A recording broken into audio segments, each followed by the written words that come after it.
नमस्कार, देव माझ्यावरती स्वागत आहे। आज आपल्याबरोबर वैशालीताई आहे।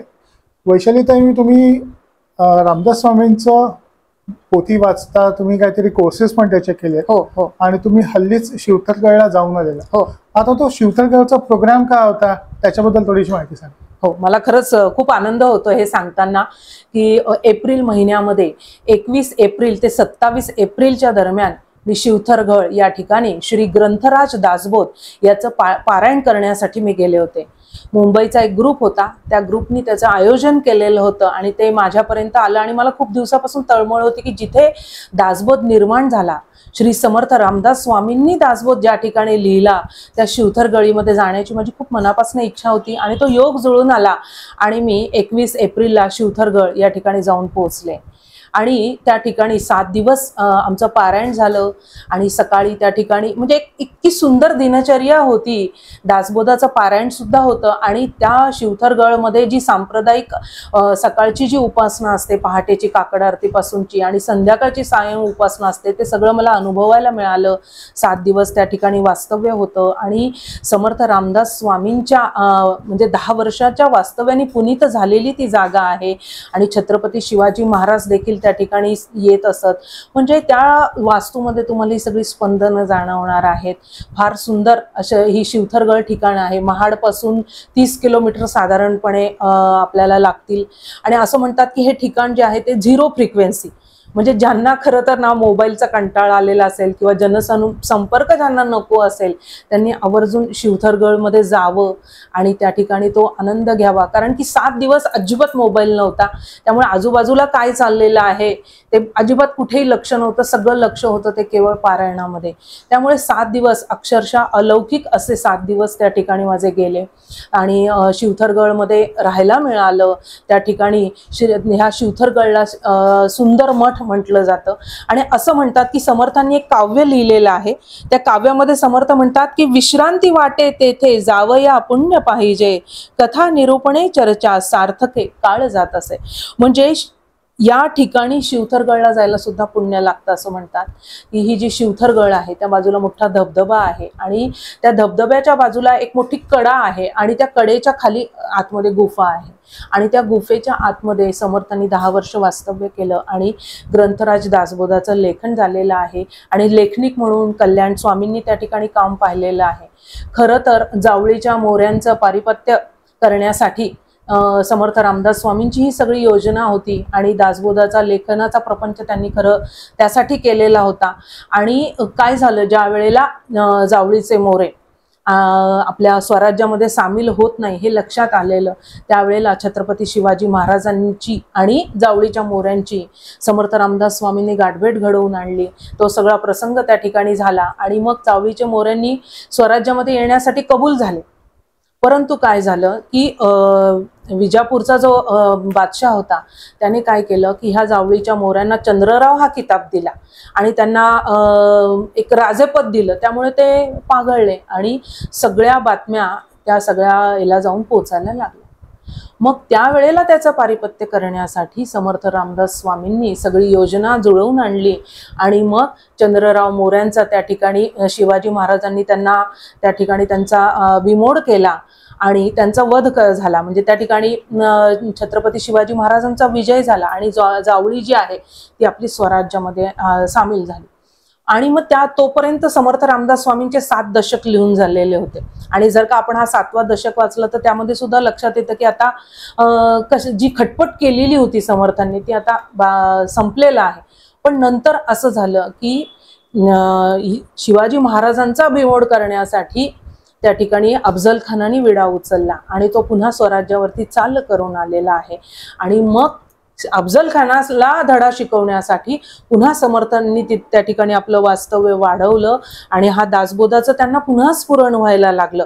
आणि मग जेव्हा 18वा दशक येतो त्यावेळेला छत्रपती शिवाजी महाराजांना त्यांनी जे त्यातनं संदेश पाठवलेला आहे, एक पत्र लिहिलेलं आहे, ते सुद्धा त्या दासबोधामध्ये जर का आपण त्या ओळी वाचल्या तर तुम्हाला ते लक्षात येईल। आणि मग अफजल खानाचा वध कसा करायचा ते साधारणपणे सूचना शिवाजी महाराजांपर्यंत पोहोचल्या।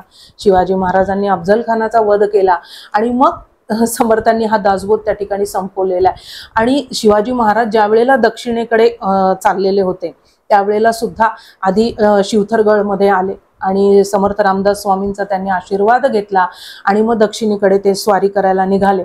आणि ज्या वेळेला दक्षिणेकडचं त्यांचं काम संपलं त्यावेळेला समर्थ सज्जनगडमध्ये निवासासाठी गेलेले होते. म्हणजे या 10 वर्षाच्या कालखंडामध्ये समर्थांनी काय केलेलं आहे की जावळीचं जे खोरं आहे त्या सगळ्या खोऱ्याची आजूबाजूची सगळी माहिती काढली आणि ती सगळा संपर्क वाढवला आणि तो आपल्या महंतांच्या द्वारे संपर्क वाढवून ती सगळं शिवाजी महाराजांपर्यंत ते पोहोचवत होते. म्हणजे जी समर्थांची जी चतुसूत्री जी आहे की पहिलं ते हरिकथा, त्यानंतर राजकारण, नंतर त्या ठिकाणी सावधपण सांगितलेलं आणि साक्षेप भूमंडळी असं त्यांनी सांगितले. मी 4 सूत्र सांगितलेली आहे.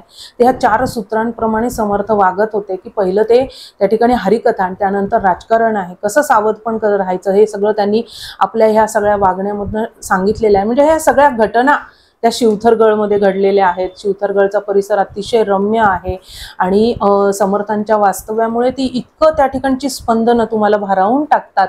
आणि ज्या ठिकाणी ती घळ आहे आतमध्ये जर का तुम्ही गेला तर तिथे एक नैसर्गिक झरा सुद्धा आहे, तो अगदी कोपऱ्यामध्ये आहे. आणि मग आपल्याला त्या अजूनही त्या झऱ्याला पाणी आहे. आम्ही ज्या वेळेला गेलो त्यावेळेला आम्ही त्या झऱ्याचं मध्ये आतमध्ये त्या बोगद्यामध्ये जाऊन तिथलं पाणी पण पिलो. खूप छान वाटलं. म्हणजे की 400 वर्षापूर्वीचा कालखंड कसं समर्थांनी लिहिलं असेल. आणि अजून एक सांगितलं जातं की धुळ्याचे जे शंकरराव देव होते त्यांनी 1915 साली घळ शोधून काढली. म्हणजे मधला जो कालखंड होता त्या कालखंडामध्ये ती घळ त्या सगळ्या झाडाझुडपांमध्ये हरवून गेली होती जणू काही. मग हे जे समर्थ हृदय किंवा समर्थ भक्त म्हटलं जातं शंकरराव देव यांनी काय केलं तर ही घळ शोधून काढली. आणि त्यानंतर परमपूज्य भगवान श्रीधर स्वामींनी 1960 साली या ठिकाणी समर्थ रामदास स्वामी आणि कल्याण स्वामींच्या मूर्तींची स्थापना केलेली आहे. आणि आज 50 वर्ष या ठिकाणी सगळ्या उपासना सगळे कार्यक्रम या ठिकाणी सुरू आहे.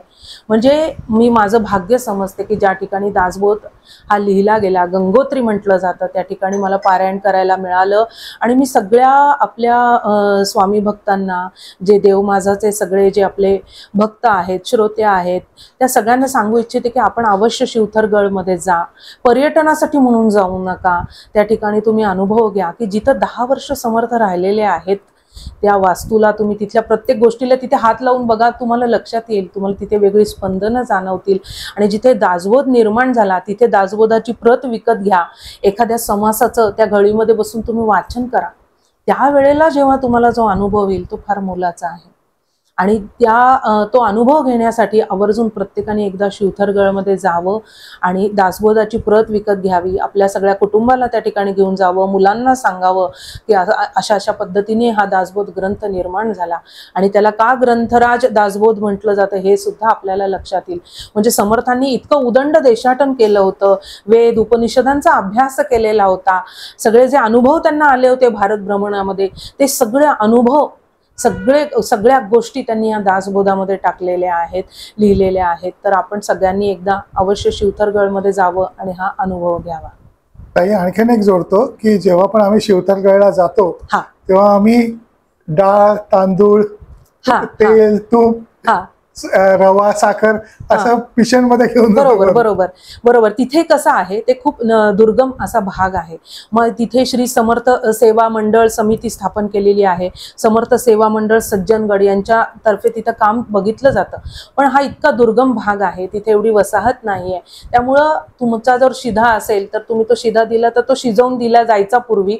आणि आता तुम्ही पूर्व परवानगीने तिथे 3 दिवस पारायणासाठी जाऊ शकता. तिथे रोज तुम्हाला खिचडीचा प्रसाद सुद्धा मिळतो. 1 तासभर जवळपास 12:30 ते मला वाटतं 1:30 वाजेपर्यंत खिचडीचा प्रसादही मिळतो. म्हणजे आता तुम्हाला शिधा घेऊन जायची गरज पडणार नाहीये. पण तुम्ही शिधा नेला तिथे तर तो दुसऱ्या दिवशीच्या स्वयंपाकामध्ये प्रसादामध्ये निश्चितपणे त्याचा उपयोग होऊ शकेल. तिथे अनेक शिबिरं चालतात, प्रापंचिकांसाठी आहेत, नंतर जे वयोवृद्ध आहेत त्यांच्यासाठी सुद्धा आहेत, मुलांसाठी बालसंस्कार केंद्र तिथे चालतात, कीर्तन, प्रवचन असे म्हणजे खचाखच भरलेली अशी कार्यक्रम वर्षभर त्या ठिकाणी साजरे होत असतात. आता कल्याण स्वामींची जयंती येणार आहे, ती तिथे साजरी होते. गुरुपौर्णिमा साजरी केली जाते. माघ महिन्यामध्ये येणारी दासबोधाची जयंती तिथे साजरी केली जाते. आणि आम्ही गेलो तेव्हा तर हनुमान जन्म होता, तर आम्ही सकाळी हनुमान जन्मोत्सव साजरा केला. आणि जेव्हा आम्ही हनुमानाचा पाळणा म्हणत होतो ना, तिथे माकडं खूप आहे आणि आम्ही हनुमानाचा जय जयकार करतो त्यावेळेला टणकन एका माकडाने उडी मारली. आम्हाला इतकं छान वाटलं की अरे जणू काय हनुमंतच त्या ठिकाणी प्रगट झाला. आणि पहाटे तिथं तो जो काकडा होता, काकड्याला जो हे मिळायचा लोण्याचा प्रसाद, इतकं छान वाटायचं तो लोणी खायला. आणि मी पुन्हा रांगेमध्ये उभं राहून दुसऱ्यांदा तो घ्यायचे. त्यांना माहीत झालं होतं वैशालीला आवडता येते तरी मला माझ्यासाठी ठेवायचे.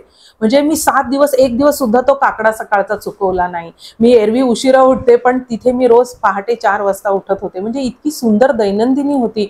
आणि आल्यानंतर तिथनं आल्यापासून रोज आता मनाचे श्लोक म्हणण्याची पण सवय मला लागलेली आहे.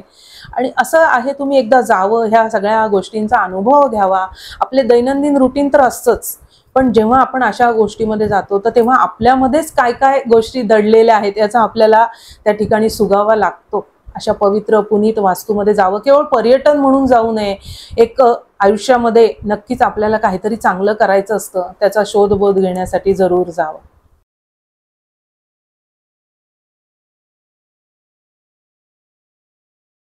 अध्यात्मावर नवनवीन माहिती मिळवण्यासाठी देव माझा चॅनलला सबस्क्राईब करा. पोस्ट आवडल्यास लाईक करा, शेअर करा. कमेंटमध्ये श्री गुरुदेव दत्त लिहायला विसरू नका.